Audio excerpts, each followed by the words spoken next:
Good morning, good afternoon, or good evening, depending on where you're listening. This is Dan Turchin, host of AI and the Future of Work and CEO of PeopleRain, an AI platform for IT and HR employee service.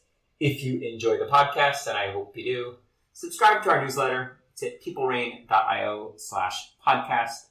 That's people, reign, like the reign of a king or queen, REIGN.io/podcast. for bonus content and insights from guests like our great one that we have today. On this show, we talk to entrepreneurs, CIOs, and investors. Well, today's guest is on the inside at one of Silicon Valley's most respected venture firms, Shasta Ventures. Shasta invests in early-stage enterprise software companies disrupting large markets. Shasta was an early investor in some companies you might have heard of, ones like Anaplan, Apptio, Lucidworks, Nest, Stance, Steelbrick, Zora, and the list goes on. Kenn has written extensively on AI as it impacts business models, and he has unique perspective on how the pandemic will affect venture investing and the future of work. Kenn, glad to have you here. Welcome to the podcast. Why don't you start by describing your background? Sounds good, and thanks for having me, Dan. I think I'm excited to be in this podcast. So where do I start? So like I said, I'm currently an investor at Shasta Ventures, but I started off somewhere far away from the Bay Area where I'm at now. So I grew up in the Philippines, where I stayed there for most of my life, studied management science for undergrad.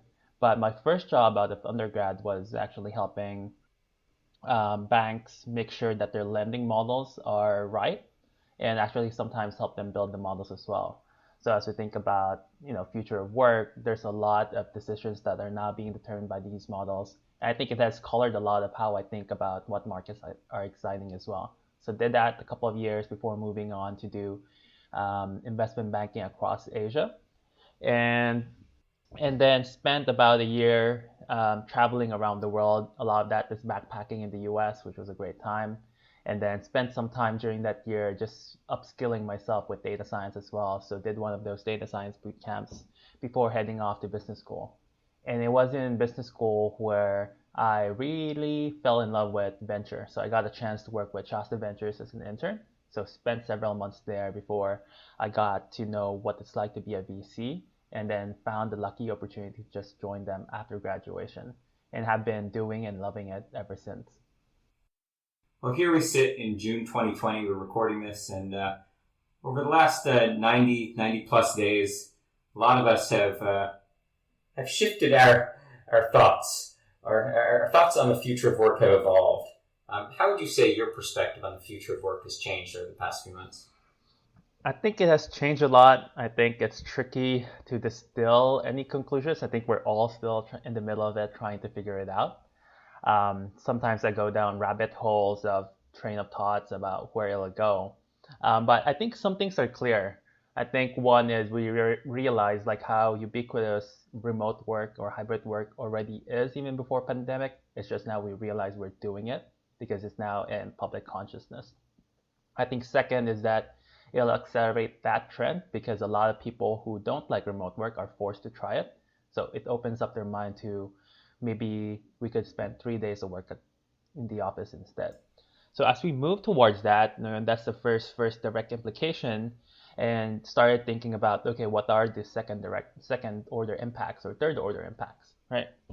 And as we think about it, right, I think that it's a common phrase now. I think it's being reported all over media that remote work is actually sometimes more stressful, especially for the ones who are fortunate enough to still have work. Those who are doing knowledge work are spending more time on their laptop and meeting people. And there's also been research even before COVID that remote workers are actually more stressed even though they're more productive. So this gives us a clue and insight into okay, what are the new problems in this new world of work? We'll be working more, we'll be more stressed.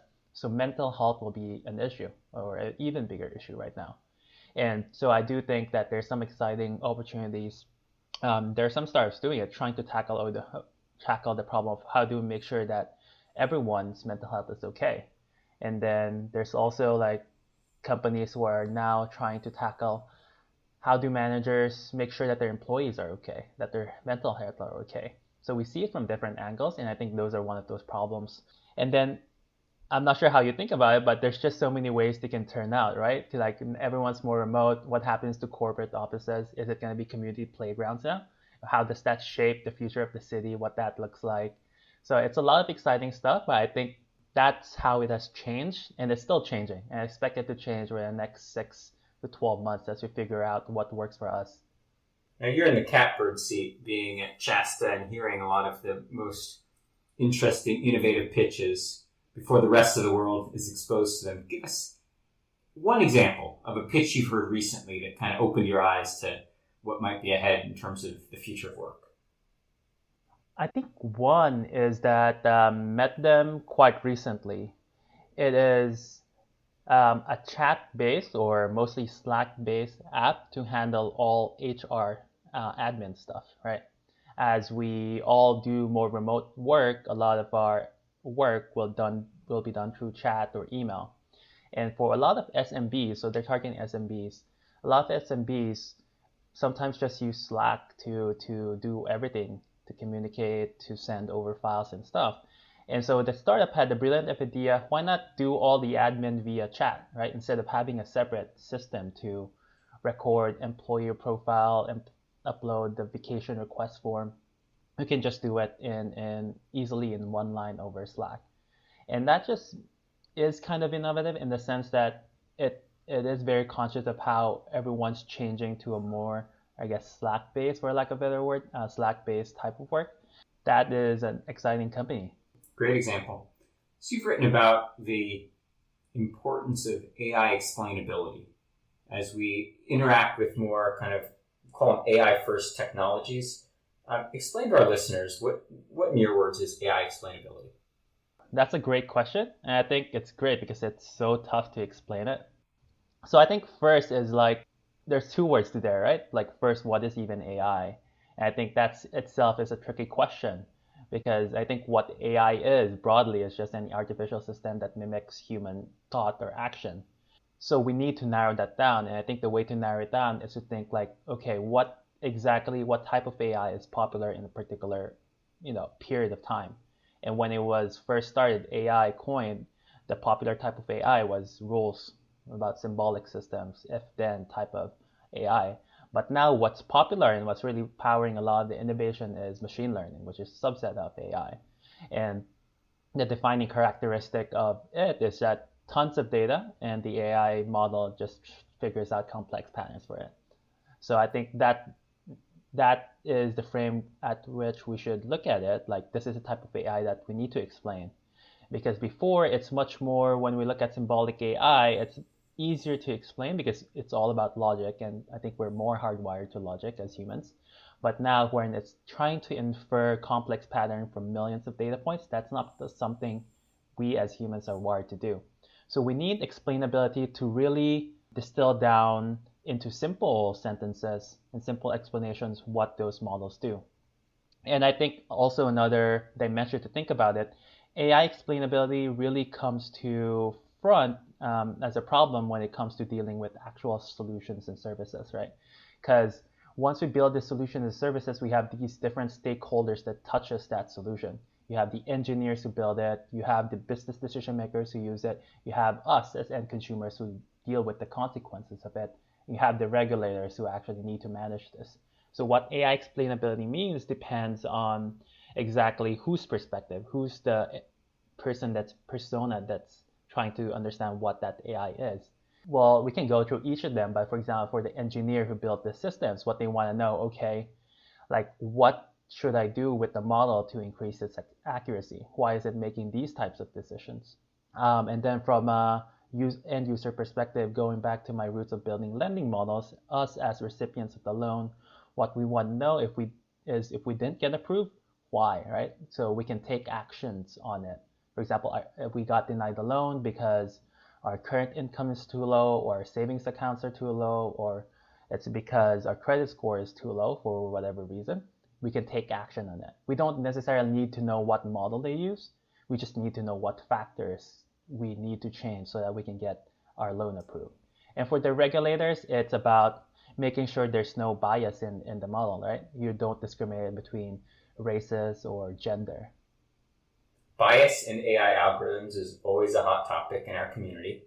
And of course, the concern is that as automated decisions become more prevalent in, to your point, things like loans, things like education, healthcare, criminal justice, the bias built into training data will become bias built into the automated decisions. To what extent do you feel like great explainability compensates for AI bias? That's a good question. And I think we're in the middle of trying to figure that out. There's a lot of research that's trying to understand exactly even how to measure bias or what bias exactly is. How do you define it? And there's a research paper that just tried to do a meta research of like the different ways academics have tried to define bias. There's over 50 plus ways you can do it. Each have its own mathematical definition. So I think as a first step, it's even as a society understanding, okay, what do we exactly mean by bias? And I'd imagine it differs from jurisdiction to jurisdiction or from country to country because each of each of these definitions reflect a certain value that we like. Is it pure, strictly gender equality, or is it about having everyone the same playing level field regardless of your gender? So I think that's the first step. And I think we're still in the early innings, but it definitely is an important part because if we want to tackle bias, the first part is even acknowledging that there is bias and understanding and defining what bias exactly is important. And as you know, as I probably went on a tirade, but it just shows like how early we still are in this process. But it's definitely is an important part in tackling AI bias. All AI essentially comes down to a data problem. So data quality, data quantity. Polish your crystal ball. Look 3 to 5 years out. What will we be doing differently in terms of either regulatory frameworks or policies with regard to who owns the data and how it's used to train AI models? I think just broad brushes, broad strokes, right? I think future we definitely own more of the data, and we are beginning to see that, right? In California, we have the right to ask companies to delete our data and not to sell our data to other companies. But we still haven't seen it in other jurisdictions or other states here in the US. And I think most countries in the world still don't have it. So I think there's definitely a trend towards us as individuals owning more data, and rightly so too. I think that's really important. But I think as we think of those policies moving towards this direction, I also think it's also important to look at different trends on how that affect us from both technology side as well. Because I think right now, I think the topic that we just kind of tackled on deals with privacy-ish type of issues. And it's also important that there are different ways to tackle these types of problems from a technological lens. For example, there are now a bunch of startups doing innovative ways of being able to do pattern recognition in hash data or encrypted data. Previously, that would be difficult or too expensive to do so. But imagine if we don't have to reveal our personal data, then there's no problem, right? But then there are counter arguments to that there is actually a way to reverse that process. So we're still in this exciting phase of startups or research lab figuring out ways to really tackle those issues. This past week, IBM made a somewhat controversial decision to table all of their facial recognition research, and it looks like Microsoft and Amazon may follow suit. We all know that without that data to train the models, these technologies starve. With regard to what's going on now about data ownership and some of the research being impacted by the potential ramifications of things like facial recognition, what do you see happening in terms of the kind of the pace of innovation in AI versus some of these potential headwinds that AI research faces with regard to policy frameworks? Yep, I think that's a great question. I think what will happen is that AI innovation will slow down. And actually, I think it has to slow down.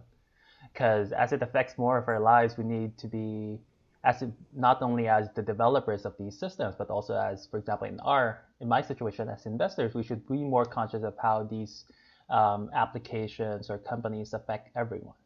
And like I've kind of dove deep into the process of like understanding how should we change development of AI systems inside companies or startups.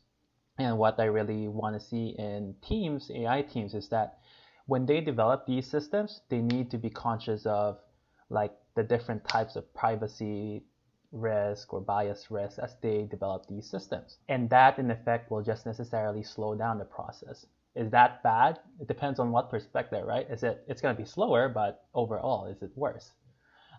Because when I was learning how to do data science before, building models before, we didn't even really think about it. But now we have to be more conscious of it because it's more important. Maybe before it wasn't in public consciousness, but now it is, and I think rightfully so as well. So it'll slow down, but I think it's for the better. I got to get your take on this one. You quite literally open sourced the kind of the operating plan for how to run a SaaS company, particularly in tough times. Great insights, by the way, and thank you on behalf of the entrepreneurial community for doing that. What I'd like to know is, from all the pitches that you see and your perspectives on the right way to run a SaaS business, what are some of the most common mistakes that you see portfolio companies make? The most common problem is being over optimistic, I think, in this scenario. And I think that extends not only to portfolio companies, but even to companies who are meeting for the first time, second time, or thinking about investing in as well. So maybe we can tackle it in those two parts, right? I think the worst thing you could do in a crisis scenario is be over-optimistic, over-invest, and then don't have any cards left to play once things don't work out. What you want to do is to be more conservative. So when it works out, you still have, say, the cash to reignite growth. And if it fails, you can survive longer and figure out what other options you have 12, 24 months from now. I think it's a regular conversations that VCs have to have with the portfolio companies, not to be over optimistic, even though as VCs, we're the ones always pushing for growth. But I think it's more prudent to be more realistic than over optimistic in these scenarios.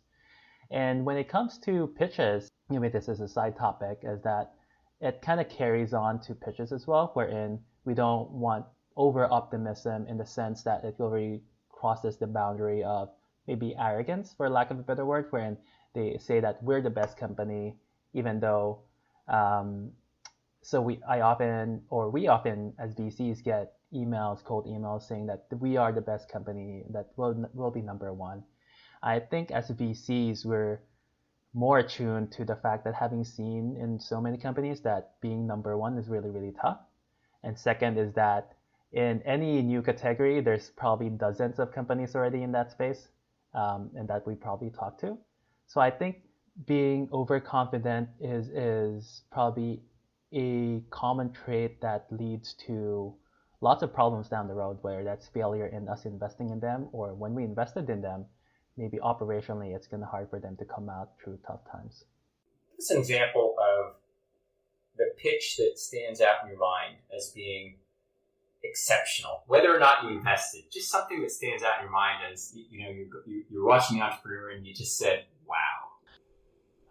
There is one recent one, and I wouldn't even really call it a pitch. I think you'll hear it from a lot of VCs. The best quote-unquote pitches are the ones that are more like conversations, and you have that chemistry. So there's this one company that's in the data labeling space, and I just met the entrepreneur when I reached out to him because I thought he was doing something cool. So when we connected and just chatted, I think it was very clear from that entrepreneur that he knew the problem well. So I think you'll hear this phrase from VCs, there's this founder problem or founder market fit. Because then as someone who's trying to really look into the space, I could resonate with what he talks about. Then I also think there's also an element of founder VC fit, wherein I've dealt with that problem before in some capacity. So there was a really nice conversation going between the both of us. I think the second part of why it's a really good conversation or a pitch is that whenever there's like a back and forth in dialogue, the entrepreneur or the founder was always very thoughtful and not super overconfident in his answers or his world outview. For example, right, the entrepreneur was demoing the product on how it works. And as with a lot of early stage companies, doing live demos is tricky because you don't want to show something fail or there's a bug during the demo. But we've encountered plenty of that during that demo. He would always stop and say, oh, this is not working well. We should fix that. A lot of the software features are still being built out and tested. And live demos are tricky, but the entrepreneur was, in a way, very confident about showing the product. And I think what impressed me was not so much the flawlessness of the product, but that we encountered a lot of bugs in the product. But so I was impressed in how he handled it. It was more like he acknowledged the bug, he wrote it down as, oh, okay, this is something I need to tackle, and just moved on. And he wasn't exactly apologetic about it. He just acknowledged it's a natural part of the process. And I acknowledge that, in such an early stage company, there's going to be a lot of bugs. So that confidence and just being thoughtful about noting down the bugs, and so that you can pass that off to the product or the engineering team, just really impressed me as well. Those are the main reasons why I was impressed. This was a recent one, so I'm maybe biased in highlighting this example, but I really like it. I guess just to summarize, this founder market fit, this founder VC fit, as well as the ability to be thoughtful about doing the demos and not being afraid to acknowledge, okay, there's just some bugs at this early stage of the development. Did you fund the company? No, I think since this was recent, we're still in conversations with them. But I think what's clear is that there's definitely a good chemistry between the founder and the company and us. So we're really, really excited about this company. And since usually VCs like to invest in companies and founders they built their relationships with over time, so we're still in that process of building that relationship. We'll have you back and you can tell us the dramatic conclusion. Now, there's a lot of hand wringing in the venture community these days about lack of diversity at venture firms. What's your perspective on the impact to the innovation ecosystem, to funding, etc.? What's the impact of that on the investment community? What it ultimately boils down to is the lack of, I guess, diversity in innovation as well. Because a lot of the times VCs will fund companies that tackle pain points that they resonate with. And when you have a non-diverse VC community, then they'll just fund the pain points that they know. And you can imagine how that might translate into not funding certain type of companies or solutions. One example that I think from my own experience is that I'm kind of like a mentor advisor to a educational VC program called Going VC.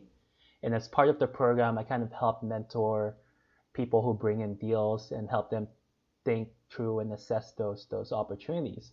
And there was this one opportunity about automatic or handless.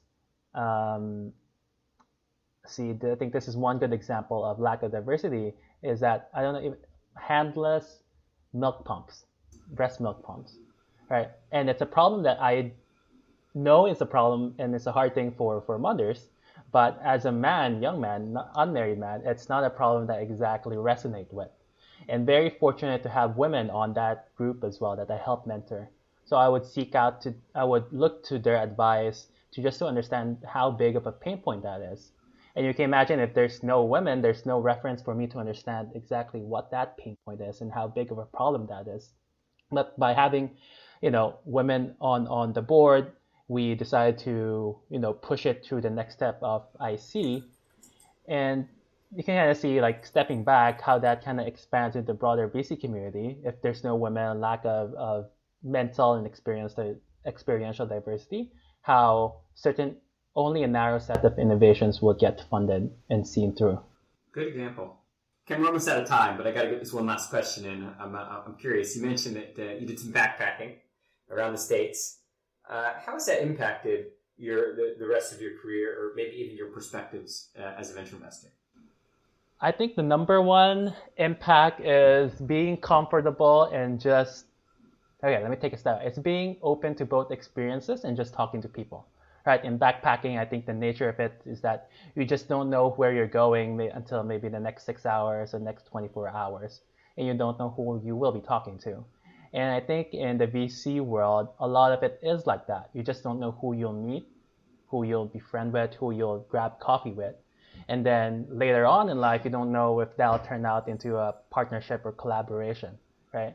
And I think backpacking has just helped me get comfortable with that experience, which I think I do a lot of now in my career.